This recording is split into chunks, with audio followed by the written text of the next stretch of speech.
Caros amigos, sejam bem-vindos ao canal Trovão Laranjado. Aqui quem está falando é Valdemir Sena. E eu tenho uma coisa a dizer a vocês. O meu silêncio diz tudo.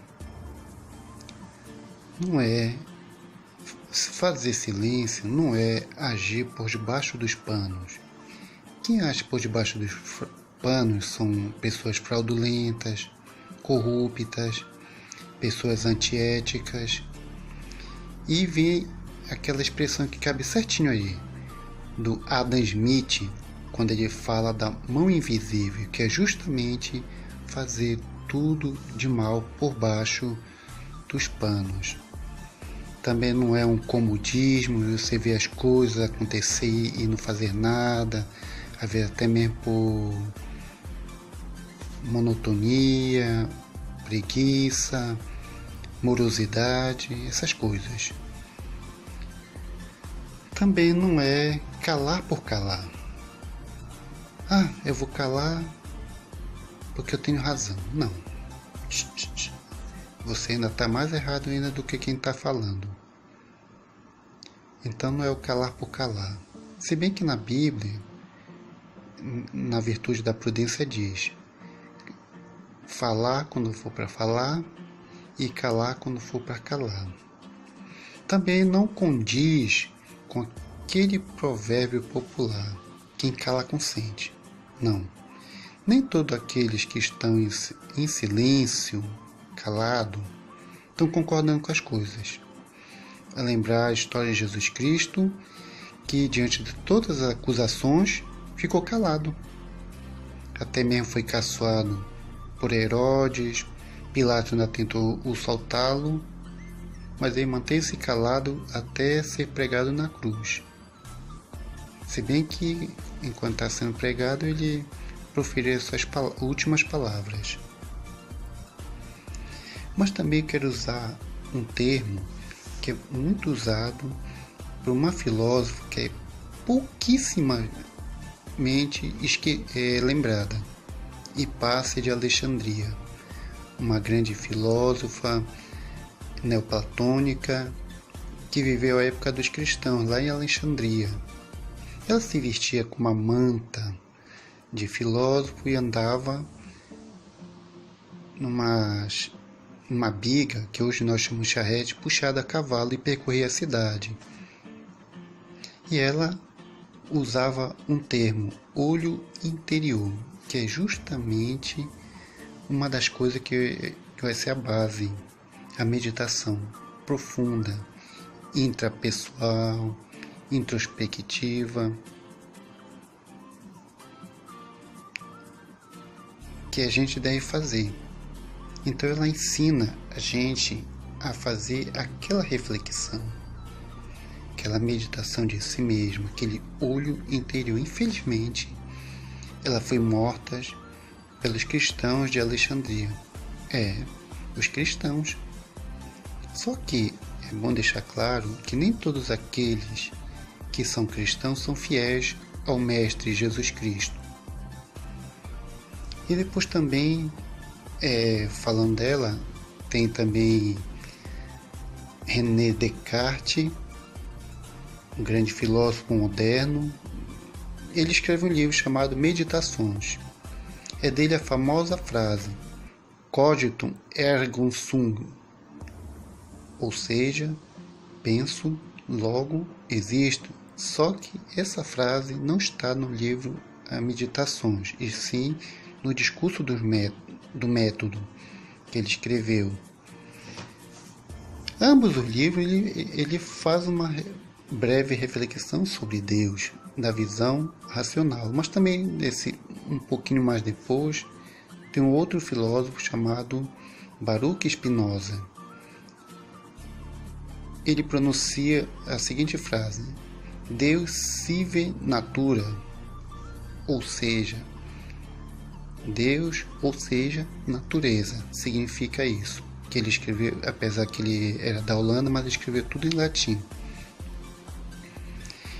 Só que ele é considerado o pai do determinismo, apesar que ele é racionalista, mas ele é acusado de ser pai do panteão moderno, justamente por causa dessa frase. Mas quero dizer para vocês que ele está fazendo uma comparação de dois termos completamente diferentes. Deus é visto numa visão racional e numa visão teológica. E a natureza é vista numa visão científica e natural. Temos então duas vertentes. O Deus cristão, o Onton, e de outro lado a natureza, que Aristóteles via como um ser divino, o motor imóvel. Então ele faz uma relação entre dois elementos essenciais, substanciais na natureza.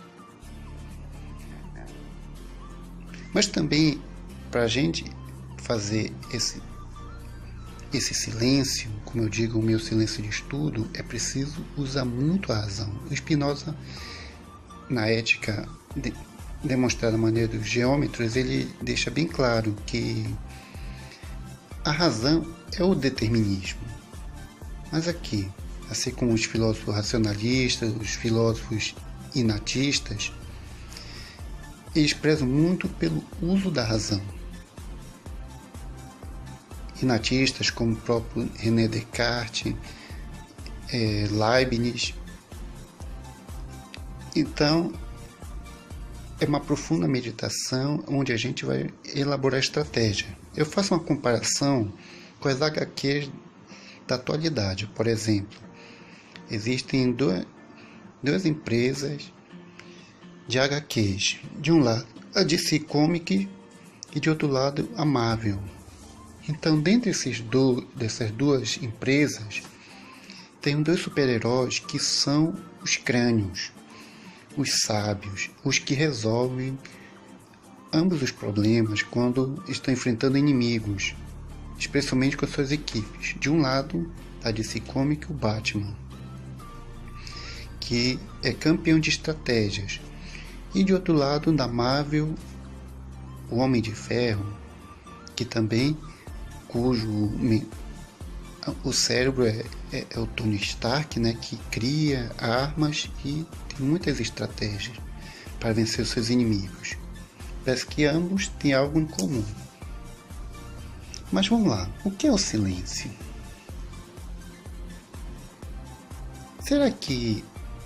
O que será o silêncio?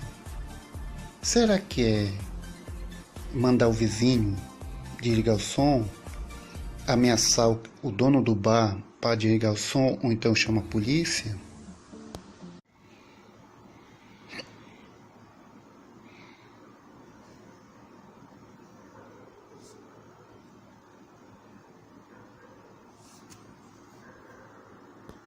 Não, não é nada disso. Aí que está a base de tudo isso, é a concentração.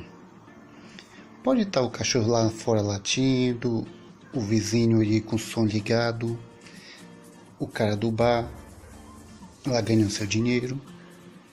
Mas o que vai fazer o seu silêncio não é você sair dessa sonorização, e sim é você se concentrar. Você se concentrando, você faz o seu silêncio. Então você pode fazer o seu silêncio mediante o barulho, sem barulho, um lugar calmo, tranquilo, um lugar agitado, turbulento. É você que faz o seu silêncio. Mas vamos lá. Para os monges, o silêncio é sagrado. Para os monges, principalmente os monges do deserto. Para os pragmáticos, o silêncio é incômodo, porque os pragmáticos já está dizendo o nome. Práticos são pessoas ativas. Então, para eles, o silêncio não ajuda muito. Para os religiosos, quando eu falo de religiosos, eu não me refiro só àqueles que são adeptos de religiões, os cristãos, os taoístas, os protestantes, etc. Não. Até aquele que acredita em uma divindade, acredita em Jesus Cristo,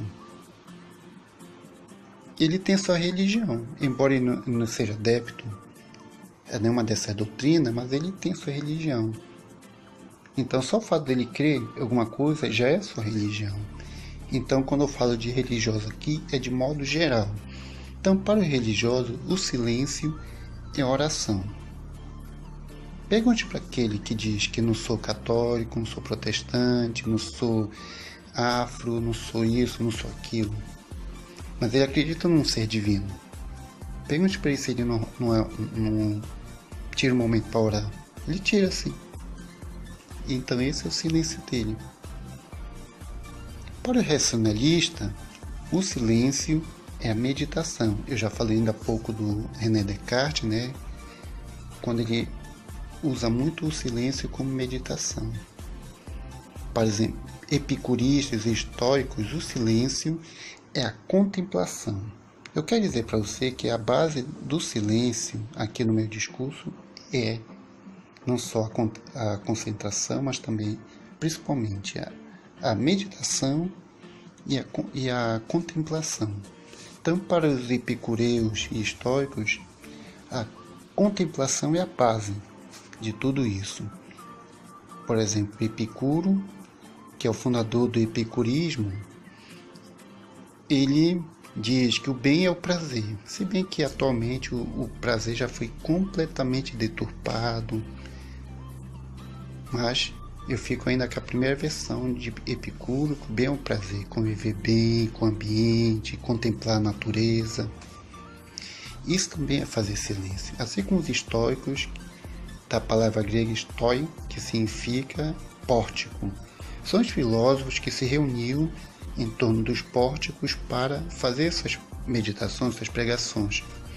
Essas duas filosofias é que contribuem para a espiritualidade cristã. Não sei se vocês sabem disso. Então toda a espiritualidade cristã nasceu daí, praticamente do epicurismo e do estoicismo. E para os empiristas, o silêncio é concentração sobre o objeto material. Os empiristas são os precursores dos cientistas e são mais práticos. De uma certa forma são pragmáticos, só que os pragmáticos às vezes desembocam numa questão mais artística.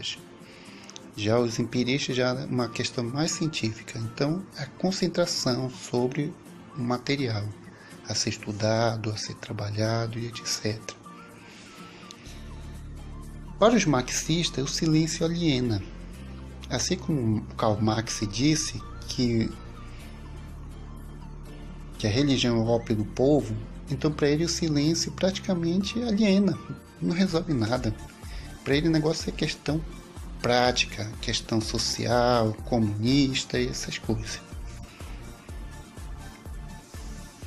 Já o silêncio te leva a uma intensa viagem em sua vida, em seu interior, pelo mundo exterior e ao encontro de Deus. Olha só onde o silêncio pode te levar. Ao encontro de Deus, a uma viagem pessoal, ao mundo exterior e ao encontro de Deus. Tudo isso são os efeitos do silêncio. Mas eu tenho outro vídeo que eu vou já apresentar aqui para vocês, lá no meu ponto de concentração. E é isso o silêncio, por isso que eu digo para você, o meu silêncio de estudo, porque é onde eu paro, penso, reflito, contemplo e me concentro, acima de tudo, né, envolvendo tudo isso, né, para elaborar minhas estratégias, minhas atividades, meus pensamentos, aquilo que eu quero construir, aquilo que eu quero fazer como artesanato ou coisa parecida. Enfim, as minhas estratégias. Então, eu volto a dizer, o meu silêncio diz tudo.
Quero aqui convidar vocês, estou aqui à beira da praia de Iquaraci. Vou mostrar aqui a praia para vocês. Olha aí. Observe que aqui tem umas garças. Essa praia é artificial.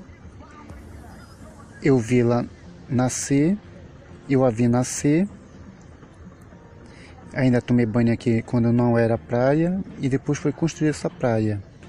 Única praia de Iquaraci, pequena, mas aconchegante. E do outro lado estamos vendo uma ilha.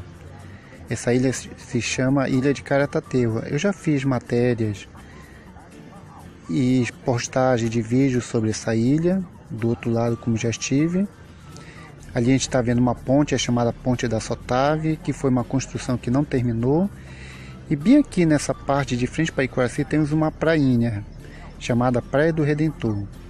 Para quem não sabe nadar, eu não recomendo. Já estive lá, já fui pescar, mas ali é fundo. Não recomendo para quem não sabe nadar. E por ser uma praia muito distinta, lá tem muitos animais que habitam por lá, perigosos. Entre eles a cobra grande. Mas também é por ali, como a gente pode ver, tem ribeirinhos que moram ali. E eu quero finalizar essa reflexão, o meu silêncio de estudo, com uma frase de uma música de um cantor pop chamado Lulu Santos, quando ele cantava na década de 80. Eu não vou citar o nome da música, mas vou falar a frase fundamental dessa música. Não haveria som se não fosse o silêncio. Pois é. É aqui que está a nossa reflexão sobre o silêncio. Os santos padres filósofos, entre eles Santo Agostinho e São Tomás de Aquino, eles transformam aquelas filosofias, tanto a platônica e neoplatônica quanto a aristotélica, em uma filosofia, ou melhor, uma teologia mística, espiritual, muitas vezes voltado para a questão doutrinal, mas eles souberam fazer. Não são como esses, desculpe a expressão, esse religioso de hoje, que tentam transformar o marxismo em coisa religiosa, que praticamente não tem nada a ver uma coisa com outra. Platão e Aristóteles, sim, a gente encontra conceitos religiosos, onde vai ser bem explorado por Tomás de Aquino e Agostinho, onde vão fazer esse casamento entre fé e razão, filosofia e teologia. Assim como também os padres do deserto bebem dessa fonte e transformam numa espiritualidade silenciosa, voltada para a meditação, a oração, a contemplação. Não só esses, assim como também tem Schopenhauer, que era um filósofo voluntarista, mas também considerado pelo meio de conhecimento como um filósofo pessimista, mas eu tenho aqui um relato dele, né, que você vai encontrar no livro Maktub, obra monumental de Paulo Coelho. Nessa obra lá ele fala o seguinte, que o filósofo Schopenhauer estava na cidade andando e encontrou um jardim e ficou lá diante daquele jardim. Uma pessoa que o viu estranhou aquela sua atitude e chamou a polícia, denunciando por ver aquele comportamento estranho dele. A polícia chegou lá e perguntou a ele: "O que estás fazendo aí?" E o filósofo respondeu: "Se souberes com quem está falando, eu ficarei eternamente agradecido." Porque ele era um filósofo contemplador. O que é que eu falei? Que a contemplação é a base do silêncio. Assim como a meditação, a contemplação. E aqui, estou numa área de contemplação, contemplando aqui a natureza. E eu quero mostrar aqui para vocês esse lugar aqui, olha. Aqui já está bastante modificado. Quando eu era jovem, eu fazia minha meditação aqui. Quando eu tinha algum problema, alguma crise, eu saí lá do meu bairro, que tem aproximadamente 1,5 km daqui para lá, eu vinha para cá de bicicleta, parava e ficava aqui. Tinha uma mureta, aqui agora tem essa barragem de ferro. Só que aconteceu ali um fato muito triste aqui na praia, que toda vez que eu vinha para cá, eu olhava para ali e lembrava. E aí quebrava a minha concentração, quebrava toda a minha meditação, por causa de uma justa contemplação de um fato passado. E eu levei 3 anos para superar isso aproximadamente. É uma questão amorosa, mas eu consegui superar. E isso depois de aproximadamente 3 anos. E por fim, depois que eu superei, 1 ou 2 anos depois, eu fui me embora daqui de Coraci. Mas mesmo assim, isso aqui para mim é um ponto sagrado da minha meditação, contemplação. Às vezes quando eu venho de férias aqui para Coraci, às vezes quando eu venho aqui. E por isso estou aqui. Eu já tinha vontade de fazer um vídeo aqui nesse lugar e estou fazendo. Aqui realizo um sonho. E eu quero agradecer, espero que tenham gostado do vídeo. E volto a dizer, o meu silêncio diz tudo. Vai lá. Já.